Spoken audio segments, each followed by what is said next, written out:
అఖిల భువన చైతన్య ప్రసారం. నమస్కారం, మన ధర్మం కార్యక్రమానికి స్వాగతం. ఇవాళ మన ధర్మం కార్యక్రమంలో మన ధర్మ సందేహాలన్నీ నివృత్తి చేసేందుకు మనతో పాటు ఉన్నారు ప్రముఖ ఆధ్యాత్మికవేత్త, ధర్మశాస్త్ర నిపుణులు బ్రహ్మశ్రీ డాక్టర్ కాకునూరి సూర్యనారాయణ మూర్తి గారు. గురుగారు నమస్కారం. నమస్కారం అమ్మా. గురుగారు, ఇవాళ మాస శివరాత్రి. ఈ మాస శివరాత్రి సందర్భంగా శివానుగ్రహాన్ని పొందటానికి అందరూ కూడా దీక్షను ఈరోజు చేపడుతూ ఉంటారు కదా. ఈ మాస శివరాత్రి రోజున ఎటువంటి నియమాలను పాటించాలి? శివ శివ అనుకోవడం కంటే మించిన పెద్ద నియమం మరింకేముంటుంది? ఉదయం లేవగానే శివ అనుకుంటే పార్వతీదేవి అనుగ్రహం, అపరాహ్న సమయానికి మళ్ళీ శివ అనుకుంటే శివానుగ్రహం, సాయంత్రం సమయంలో మళ్ళీ శివ అనుకుంటే అంబ అనుగ్రహం, నిశి ఆరంభ సమయం అనంతరం రెండవ జాము యామము ప్రహరము ఆరంభ సమయంలో అంటే 9 గంటలకు శివ అనుకుంటే శివానుగ్రహం. ఇలా పునఃపునః పునఃపునః అనుకుంటూ ఉంటే కలిగే ఆనందమే శివానందము.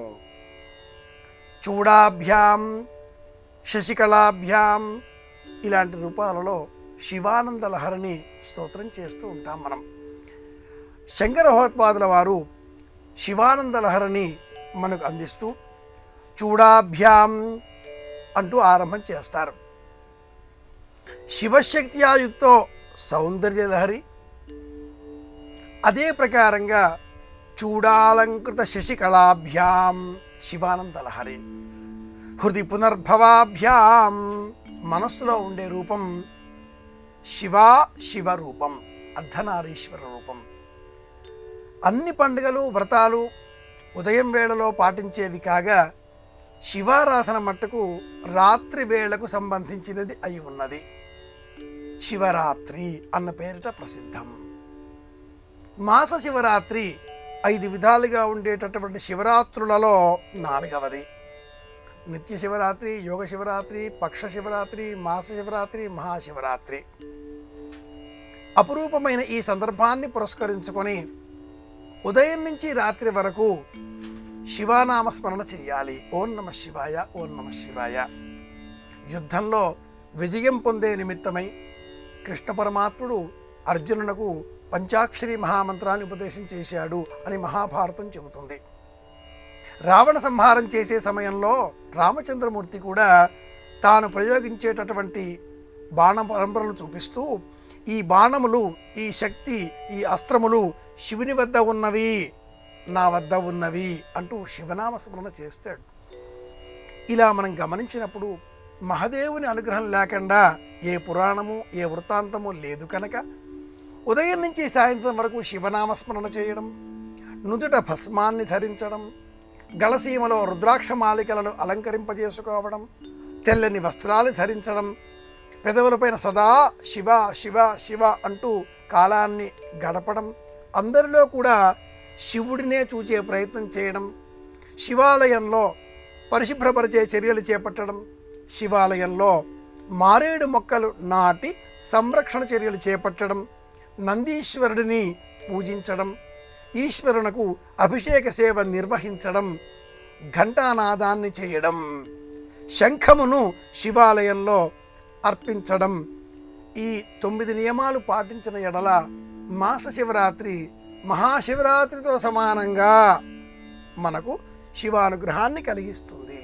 శివుడు బోళాశంకరుడు కనుక ఓం నమ శివాయ అంటే చాలు అన్నీ మనకు అందిస్తాడు. గురువుగారు, మహాదేవుడిని ముక్కంటిగా వ్యవహరిస్తారు కదా, శివుడికి ఈ 3వ కన్ను అనేది ఎలా వచ్చింది? శివుడికి 3వ కన్ను రావడం గురించి స్కంద పురాణం, శివపురాణం వీటిల్లో మనకు పలు వృత్తాంతాలు ఉన్నాయి. పరమేశ్వరుడు, పరమేశ్వరి ఇరువురు ఏకాంతంలో ఉన్న సమయంలో పరిహాస భాజనంగా ఆనందాన్ని ప్రకటించేటటువంటి సందర్భంగా జగజ్జనని కాత్యాయని పరమేశ్వరుడి 2 కన్నులు మూసింది. మనం కూడా దాగుడు మూతలు అనే ఆట ఆడుతూ చిన్నప్పుడు ఇలాంటి బాల్య చేష్టనే చేసేవారం కదా. మన ఆటలలో కూడా పూర్వకాలపు ఈ సంప్రదాయాలే చూపించేటటువంటి వారు ప్రాచీనులు. పార్వతీదేవి ఇలా పరమేశ్వరుడి 2 కన్నులు మూయడంతో లోకాలకు కొంతకాలం చీకటి కలిగింది. అంధకార బంధురం కావడంతో దిక్కు తోచలేదు. పరమేశ్వరుడు దయాళువు కనుక, సమస్తము తెలిసినవాడు కనుక పార్వతీదేవిని ఆక్షేపించక ఇల్లాలు అన్న మమకారంతో 3వ కన్నుని సృష్టించి ఆ 3వ కన్ను ద్వారా లోకాలకు వెలుగులను ప్రసరింపజేశాడు అని మనకు స్కంద పురాణం తెలియజేస్తుంది. ఒక కన్ను సూర్యుడు, ఒక కన్ను చంద్రుడు. లోకాలకు కాంతిని ఇచ్చేటటువంటి ఈ 2 కన్నులు పార్వతీదేవి అరచేతులతో మూయడంతో 3వ కన్ను ప్రకటించిన ఆ పరమేశ్వరుడు ముక్కంటి అన్న పేరిట ప్రసిద్ధమైనట్లుగా పురాణాలు తెలియజేస్తాయి. మనందరిలో కూడా ఈ 3వ కన్ను అనే జ్ఞాననేత్రం ఉన్నది. కన్నులు చూస్తున్నాయి అంటే అర్థం చర్మచక్షుసులు చూడడం లేదు. ఈ కంటి ద్వారా మనస్సు గుర్తిస్తున్నది. ఆ మనస్సు అనేది 3వ కన్ను, తృతీయ నేత్రం. కన్నులు మూసుకొని కూడా మనం లోకాన్ని చూడగలుగుతాం. కిం జ్యోతిస్తవ భానుమాన హనిమే రాత్రౌ ప్రదీపాదికం స్యాదేకం రవిదీప దర్శన విధౌ కిం జ్యోతిరాక్ష్యాహిమే. ఏకశ్లోకి అద్వైతాన్ని ప్రతిపాదించిన శంకర భగవత్పాదుల వారు జ్యోతిస్తదస్మి ప్రభో అంటూ పూర్తి చేస్తారు. లోన ఉండే ఆ జ్యోతి 3వ కన్నుగా మనం అర్థం చేసుకుందాం. లోకంలో ఏది మంచి ఏది చెడు అని బోధించేది 3వ కన్ను, జ్ఞాననేత్రం. వినియోగిస్తే సక్రమంగా మనం ప్రవర్తించగలుగుతాం. లేని ఎడల అధపాతాళానికి చేరుకుంటాం. శివుడికి 3వ కన్ను ఏర్పడిన విధానాన్ని పురాణం ఇలా వివరిస్తుంది. మనం కూడా మనలో ఉండేటటువంటి జ్ఞాననేత్రాన్ని వినియోగించే ప్రయత్నం ప్రారంభం చేద్దాం. గురువుగారు, ఇక మరో సందేహం. క్షీరసాగర మదనం జరుగుతున్నటువంటి సందర్భంలో పాలకడలి నుంచి వచ్చినటువంటి శ్రీ మహాలక్ష్మిని విష్ణువు పొందితే ఐరావతాన్ని ఇంద్రుడు పొందాడు. మరి అంటే దేవతలందరూ కూడా అందులోంచి వచ్చినటువంటి రకరకాల ఆయుధాలను కూడా సొంతం చేసుకున్నారు. కానీ శివుడికి మాత్రం హలాహలాన్ని ఎందుకు ఇచ్చారు? ఎందుకని అంటే శివుడు బోళాశంకరుడు. పురాణాలలో ప్రతి విషయానికి ఒక హేతువు ఉంటుంది. ఊరికే బోళాశంకరుడు అని చెప్పడం వేరు, హేతువుతో సమర్థించడం వేరు. వ్యాఖ్యానం పంచలక్షణం అని శాస్త్ర ప్రమాణం. పురాణ వృత్తాంతాలను పునఃపరిశీలన చేసేటటువంటి సమయంలో ఉచితానుచితాలను వివేచన చేయవలసి ఉంటుంది. శివుడికి గరళం అందించడంలో అంతరార్థమేమిటి? ఈ లోకంలో లయకారకుడు కాలుడు, లయకారుడు రుద్రుడు మాత్రమే. ఆ రుద్రుడు ఈ ప్రపంచాన్నంతటినీ భస్మీపటలం చేయగల శక్తిని తనలో నిక్షిప్తం చేసుకొని శాంతంగా ఉన్నాడు. దేవతలలో ఎవరిలో కూడా ఈ శాంత మనస్సు, సుస్థిర మనస్సు, స్థిరత్వం, ఉచితజ్ఞత కనిపించవు. నానా రూపములు ధరించి రాక్షసుల వరాలకు అనుకూలంగా వారు జీవితాన్ని కొనసాగించేటటువంటి నేపథ్యంలో వారిని అంతం చేసేటటువంటి జీవం, దృష్టి, ఆలోచన శక్తి విష్ణువుది. ఇల్లాలిపైన మాటతో వ్యవహరిస్తూ సృష్టి క్రమం చేసేటటువంటి విధి ఆ బ్రహ్మదేవుడిది. ఇతర దేవతలంతా కూడా వారి వారి ధర్మాలకు లోబడి కోపతాపాలకు కూడా లోనవుతూ జీవితాలను గడుపుతున్న వారే అని మనకు పురాణాలు అభివర్ణించగా, అతీతంగా వ్యవహరించేటటువంటి దైవం ఒకే ఒక్కరు పరమశివుడు, మహాదేవుడు. పూర్వం దేవదానవులు అమృతాన్ని అన్వేషించే నిమిత్తమై సముద్రాన్ని మథనం చేయగా తొలి ప్రయత్నంగా హాలాహలం కాలకూటం ఉద్భవించింది. ఈ కాలకూటాన్ని ధరించి స్థిత ప్రజ్ఞతతో స్థిరంగా ఉండగల శక్తి మహాదేవుడే కనుక మహాదేవునకు ఆ కాలకూటాన్ని అందించారు. గరళాన్ని కంఠసీమలో భద్రపరుచుకున్న ఆ పరమేశ్వరుడు గరళకంఠుడయ్యాడు అని శివపురాణం అభివర్ణిస్తుంది. బసవ పురాణం ద్విపద మార్గంలో వెలువడిన అద్భుతమైనటువంటి కావ్యం. నన్నచోడిని ఈ పురాణ కావ్య రూపంలో ఉండే గ్రంథంలో అనేకములైన శివభక్తుల కథలు వివరంగా చెప్పబడి ఉన్నాయి. ఆ కథలలో ఒకటి ఈ గరళకంఠుడి కథ కూడా. ఈ రూపంతో ఆ స్వామి గరణంలో కంఠాన్ని భద్రపరుచుకున్నాడు, లోకాలు అంతం కాకుండా కాపాడాడు అని కూడా ఈ పురాణం చెబుతుంది. గురువుగారు, బలరాముడు కురుక్షేత్ర యుద్ధంలో పాలు పంచుకోకుండా తీర్థయాత్రలకు వెళ్ళాడు కదా, అలా ఆ మహాయుద్ధంలో పాలు పంచుకొని మహావీరులు ఎవరైనా ఉన్నారా? ఇంకా మహాభారత యుద్ధ కాలంలో 56 దేశాల వీరులు ఆ యుద్ధంలో పాలు పంచుకున్నారు. ఎటో ఒకవైపు చేరవలసి వచ్చింది. 18 అక్షౌహిణుల మహాసైన్యం సిద్ధం కావడంతో వీరులంతా ఏదో ఒక వర్గంలో చేరి యుద్ధంలో పాలు పంచుకున్నారు. ధర్మరాజు ముందుగా యుద్ధ సంరంభాలు ప్రారంభం చేయడంతో పూర్వ కథలలో ఒక కథ, రుక్మిణి అన్న రుక్మి పరమేశ్వర స్వరూపంలో ఉండే కృష్ణ పరమాత్ముడిని వ్యతిరేకించాడు.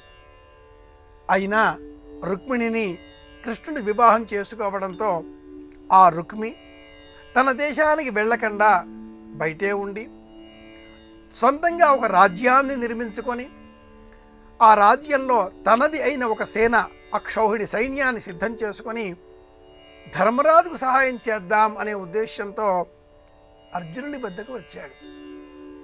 వచ్చినవాడు వాచాలత్వాన్ని ప్రదర్శిస్తూ, వాసుదేవుడి నీ పక్షంలో ఉన్నంత మాత్రాన నీకు ఒరిగేదేమీ లేదు, నేను యుద్ధం చేస్తాను, నీకు ఏ విధమైన కష్టం కలగకుండా విజయం సాధించి పెట్టే నేర్పు నాకుంది, పరమాద్భుతమైనటువంటి ఇంద్రుని వద్ద ఉండేటటువంటి విజయం అనే పేరు గల ధనుస్సు నా వద్ద ఉంది అని రుక్మి చెప్పడంతో అర్జునుడు ప్రశాంతంగా విని, పరాత్పరుడైన వాసుదేవుడే నా రథంలో సారథిగా ఉండగా యుద్ధం నేను చేయగలను, విజయం నేను సాధించగలను, అభిమానంతో సహాయం చేస్తాను అని వచ్చినందుకు ధన్యవాదాలు అని పంపించి వేశాడు. చేసేదేమీ లేక రుక్మి అక్కడి నుంచి దుర్యోధను వద్దకు కూడా వచ్చి సహాయం చేస్తాను అని చెప్పగా దుర్యోధనుడు కూడా అటువైపు వెళ్ళి సహాయం ప్రకటించి, వారు వద్దు కూడదు అనడంతో ఇటువైపు వచ్చావు కనుక నీ సహాయం నేను స్వీకరించను అంటూ నిరాదరించడంతో చేసేదేమీ లేక రుక్మి మళ్ళీ తన దేశం కరుష దేశానికి వెళ్ళిపోవలసి వచ్చింది. మహాభారత యుద్ధంలో పాలు పంచుకోనటువంటి వారు ఇరువురు, ఒకరు బలరాముడు, రెండవ వారు విదర్భ దేశానికి రాజప్రాతినిధ్యం వహించి కరుష దేశాధిపతి అయినటువంటి రుక్మి. గురుగారు, వంటగదిలో నీటి వినియోగం ఎక్కువగా ఉంటుంది కాబట్టి ఈ నీటి వినియోగంలో వాస్తుశాస్త్రం ప్రకారం పాటించవలసినటువంటి నియమాలేంటి? నీటి వినియోగం మాత్రమే అని కాదమ్మాయి, అన్ని విషయాలలో కూడా వాస్తవిక దృష్టిని కలిగించేది వాస్తుశాస్త్రం. వాతాయనము కిటికీలు, గాలి ఏ వైపు నుంచి ఏ వైపుకు వెళుతుందో చూచి కిటికీల సంఖ్య నిర్ణయిస్తుంది ఈ శాస్త్రం.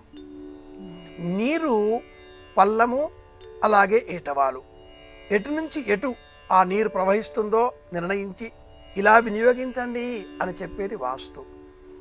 వంట చేసే సమయంలో 5 విధాలుగా దోషం చేస్తారు ఎవరైనా కూడా అంటూ ఆర్ష విజ్ఞానం తెలియజేస్తుంది. వాటికి పంచసూనములు అని పేరు. కూరలు తరగడం, వంట చేసే సమయంలో కలపడం, దంచడం, చాటతో చెరగడం, 5వది ప్రవహించేటటువంటి నీటిని బిందెలలో భద్రపరిచి పెట్టుకోవడం. ఇవి పంచసూనములు, 5 మహాదోషములు అంటూ శాస్త్రం. తొలగించుకోవడం కోసమే అన్న సూక్తం మొదలైనవి పఠిస్తారు పెద్దలు ప్రాచీనులు. అహమస్మి ప్రథమజా ఋతస్య పూర్వం దేవేభ్యో అమృతస్య నాభిః, ఇలాంటి మంత్రాలు అనేకం ఉంటాయి.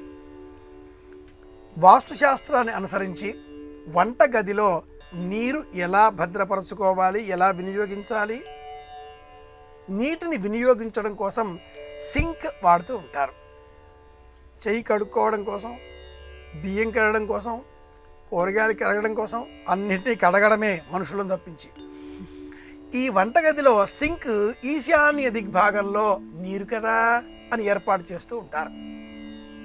ఈశాన్య దిగ్భాగంలోనే పూజా గది కూడా ఉంటుంది. అతిథి గది, పూజా గది, వంట గది. ఆ వంటగదిలో ఈశాన్య దిగ్భాగం సింక్, ఆ పక్కనే పూజా గది. ఈశాన్యం నుంచి నీరు ప్రవహించాలి అంటే పరిశుభ్రమైన నీరు ప్రవహించాలి, మురికి నీరు కాదు. చేయి కడుక్కుంటూ ఉంటాం, శుభ్రపరిచే నిమిత్తమే మకిలపడిన నీరది, అది కాదు ఈశాన్యం వైపు ఉండవలసింది. చెయ్యి కడుక్కునే నిమిత్తమే వినియోగించేటటువంటి ఈ సింక్ వంటగదిలో ఎడమ చేతి వైపున ఉండాలి అంటే ఈశాన్యం అవుతుంది. అది తప్పు. కుడి చేతి వైపున ఉండాలి, దక్షిణం దిగ్భాగంలో ఉండాలి. తూర్పు వైపుగా నిలుచుని మనం వంట చేసే సమయంలో ఎదరగా ఆగ్నేయం, తూర్పు ఆగ్నేయం వైపు స్టవ్ ఉంటుంది. కుడి చేతి వైపుగా దక్షిణం దిక్కు వైపు కాసింత ఖాళీ ఉంటుంది. కుడి చేతితో అందరూ వంట చేసేది, ఎక్కువగా వినియోగించేది కుడి చెయ్యి. చెయ్యి కడుక్కోవడం కోసం కూడా ఇలా కుడి చేతి వైపున సింక్ ఉంటే సులభమవుతుంది. అలాగే స్థిరంగా ఉండే బిందెలు, నీటి నిల్వలు చేసేటటువంటి కొళాయిలు కాకుండా నీటిని భద్రపరుచుకునేటటువంటి స్టీలు పెద్ద పెద్దగా ఉపయోగించేటటువంటివి ఏవైనా ఉంటే అవన్నీ కూడా నైరుతి విభాగంలో పెట్టుకోవాలి. నైరుతి విభాగంలో నీటి నిల్వ, బరువు, ఆ పక్కనే దక్షిణం వైపున సింక్ ఉన్న ఎడల ఆ వంట ఇంటికి వంటలో వచ్చే లోపాలేవి కూడా లేకుండా దోషాలలో ఒక దోషం పరిహరింపబడుతుంది. పంచశూనములలో 5వది ప్రవహించేటటువంటి నీటిని బంధించడం ఒక దోషం. తొలగించుకోవాలి అంటే దక్షిణం వైపున సింక్ పెట్టుకోవాలి, ఈశాన్యం వైపు కాదు. ఈశాన్యం వైపు పూజా గది ఉంటుంది. లేదా మంచినీరు ప్రవహించే మార్గం ఏర్పాటు చేసుకోవాలి, కానీ మురికి నీరు ప్రవహించే మార్గం కాదు. ఈ క్రమంలో దక్షిణం వైపున సింక్, నైరుతి దిగ్భాగంలో ఫ్రిడ్జ్ లేదా నీటి సీసాలు, నీటి బిందెలు ఇలా భద్రపరుచుకున్నట్లయితే వంటగదికి అన్ని వాస్తుపరంగా అమరినట్టుగా మనం భావన చేయాలి. గురుగారు, శైవ సాంప్రదాయంలో భస్మధారణకు చాలా ప్రాముఖ్యత ఉంది కదా, అటువంటి భస్మాన్ని ఎలా తయారు చేసుకోవాలి, ఎలా ధరించాలి? భస్మాన్ని తయారు చేసుకోవడం ఒక విస్తృతమైన అంశం, సులభమైనది కాదు. శుక్లపక్షంలో అష్టమి నుంచి కృష్ణపక్షంలో అష్టమి వరకు ఈ మధ్య రోజులలో ఏదైనా సోమవారం నాడు భస్మాన్ని సిద్ధపరచుకునే ప్రయత్నం చేయాలి. కపిల గోవు, నల్లని వర్ణంలో ఉండేటటువంటి గోమాత, గోమయం అందించేటటువంటి సమయం, తొలి గోమయం ఆ రోజు సంబంధించి అన్నప్పుడు సూర్యోదయ సమయంలో లభించేటటువంటి గోమయాన్ని నేలపైన పడకుండా అరచేతులలో సేకరించి ఎండ పడకుండా నీడగా ఉండేటటువంటి చోట ఆరబెట్టుకోవాలి. తర్వాత ఇంటిలో నిత్యాగ్నిహోత్రం చేసే సమయంలో లేదా ఎక్కడైనా అగ్నిహోత్రం చేసేటటువంటి సమయంలో ఆ అగ్నిహోత్రంలో ఈ గోమయాన్ని వినియోగించాలి. అలా లభించినదే శ్రేష్టమైనటువంటి భస్మం అవుతుంది. వినియోగించేటటువంటి నీరు భస్మం, అగ్ని భస్మం, వాయువు భస్మం, భూమి భస్మం అని కూడా వేదం చెబుతుంది. అగ్నిరితి భస్మ, వాయురితి భస్మ, జలమితి భస్మ, స్థలమితి భస్మ, వ్యోమేతి భస్మ, సర్వగం భవామన ఏతాన్ రక్షోగుంసి భస్మాని అని ఆ ప్రమాణం. ఇలా మనం భస్మాన్ని ధరించేటటువంటి సమయంలో అరచేతిలో, ఎడమ అరచేతిలో ఇలా వృషభ ముద్రతో 3 సార్లు భస్మాన్ని ఇందులో వేసి, గోమయం ద్వారా లభించినటువంటి విభూతి ఇది, 3 సార్లు అందులో వేసి 6 కోణం, షట్కోణం అనే రూపంలో అరచేతిలో త్రికోణం దిగువన, త్రికోణం ఎగువన లిఖించాలి. ఈ 6 కోణాలలో ఓం నమః శివాయ ప్రణవ సహిత పంచాక్షరిని అరచేతిలో వ్రాసి 2 చేతులను ఇలా ఒక చేతితో ఒకటి అలా అలదుకుంటూ భస్మాయుధాయ విద్మహే రక్తనేత్రాయ ధీమహి తన్నో జ్వరహర ప్రచోదయాతు వస్తే చెబుతాను, లేదా ఓం నమః శివాయ అని పంచాక్షరి మంత్రం చెబుతూ ఈ భస్మాన్ని చూపుడు వేలు, ఉంగరం వేలు, ఈ 2 వేళ్లతో ఎడమ వైపు నుంచి కుడివైపుకు 2 గీతలు ఇలా అలదుకోవాలి. 3 గీతలు కాదు, 2. చూపుడు వేలు, ఉంగరం వేలు, ఈ 2 వేళ్లతో ఈ వైపు నుంచి ఈ వైపుకి తీసుకెళ్ళి బొటన వేలితో కుడివైపు నుంచి ఎడమవైపుకి మధ్య గీత అలదుకోవాలి. ఇది త్రిపుండ్రము, ఇది భస్మధారణ. 2 గీతలు ఇలా, ఒకటి ఇలా. శక్తి పాతములో స్త్రీ పురుష సంయోగాత్మకంగా 2 గీతలు శివరూపం, 1 గీత శివారూపం. ఇలా నుదుటన అలంకరింపజేసుకున్న అనంతరం భుజాలు, హృదయము, మణిబంధములు, ముంజేతులు, మెడ, వీపు 14 స్థలాలలో భస్మాన్ని అలదుకుంటారు. శివదీక్షాపరులు లేదా గళసీమలో శివలింగమును ధరించిన లింగధారులు వారి వారి ధర్మాన్ని అనుసరించి భస్మాన్ని అలంకరించుకోవలసి ఉంటుంది. చివరగా ఒక విషయం ఏంటంటే, ఉదయం వేళ భస్మాన్ని తడిపి పెట్టుకోవాలి. రాత్రి వేళన పొడి భస్మాన్ని ధరించాలి. కుంకుమను భస్మం మధ్యలో ఎప్పుడూ ధరించకూడదు, భస్మానికి దిగువన ధరించాలి. ఇది ప్రమాణం. గురువుగారు, అర్జునుడికి శ్రీకృష్ణుడు అర్ధరాత్రి సమయంలో మహాశివుడి యొక్క మంత్రోపదేశాన్ని ఉపదేశించాడని చెప్తారు మహాభారతంలో. ఎందుకని, దీనికి నేపథ్యం ఏంటి? నేపథ్యం ఏమిటి అన్నప్పుడు, భీష్ముడి ప్రతాపం చూచి అర్జునుడు వ్యాకుల పడుతున్నాడు. యుద్ధంలో విజయం సంపాదించడం దురవగాహంగా మారింది. ఏం చేస్తే ఈ భీష్ముడిని నేను నియంత్రించగలను? ఒకవైపు భీష్ముడు, మరొక వైపు ద్రోణుడు, కృపాచార్యులు, అశ్వత్థామ, మరణం లేనటువంటి ఈ మహావీరులంతా కూడా చెలరేగిపోతూ ఉండేటటువంటి నేపథ్యంలో నాకు సహాయం ఎవరు అంటూ అర్జునుడు కొంత మానసిక బాధకు గురికాగా పరమేశ్వరుడు ఆ అర్జునునకు 13వ రోజున శివమంత్రాన్ని ప్రబోధించినట్లుగా మహాభారతం వివరిస్తుంది. రాత్రివేళన అర్జునుడికి కృష్ణ పరమాత్ముడు పంచాక్షరి మహామంత్రాన్ని ఉపదేశం చేసి, ఓం నమః శివాయ, ఈ మంత్రాన్ని నీవు అనుష్ఠించిన మరుక్షణం రేపటి నుంచి నీ యుద్ధరంగంలో, నీ యుద్ధం చేసే సమయంలో నీ ఎదరగా ఒక నల్లటి రూపం ముందు వెళుతూ ఉంటుంది. ఎవరిపైన నీవు బాణప్రయోగం చేస్తావో వారిని ఆ రూపం అంతం చేస్తుంది. ఆ రూపమే లయకారకుడైనటువంటి రుద్రుడు. ఇది కృష్ణుడి ఆలోచన. కనుక అర్జునుడు కృష్ణ మంత్రాన్ని వింటూ కృష్ణుడు బోధించిన ఆ పంచాక్షరి మహామంత్రాన్ని జపం చేశాడు. రుద్రుని సహాయంతో విజయం సాధించాడు అని మహాభారతం వివరిస్తుంది. అయితే అదే రుద్రుడు అశ్వత్థామకు కూడా అస్త్రం అందించాడు.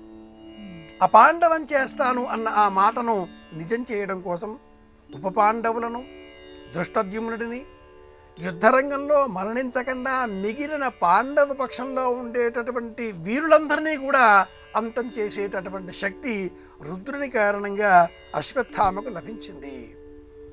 శివుడైనా కేశవుడైనా దైవం అనే అంశతో స్వీకరించినప్పుడు యుగధర్మాన్ని అనుసరించి ద్వాపర యుగం చివరిగా వచ్చేటటువంటి నేపథ్యంలో జరిగిన మహాసంగ్రామం ఇది.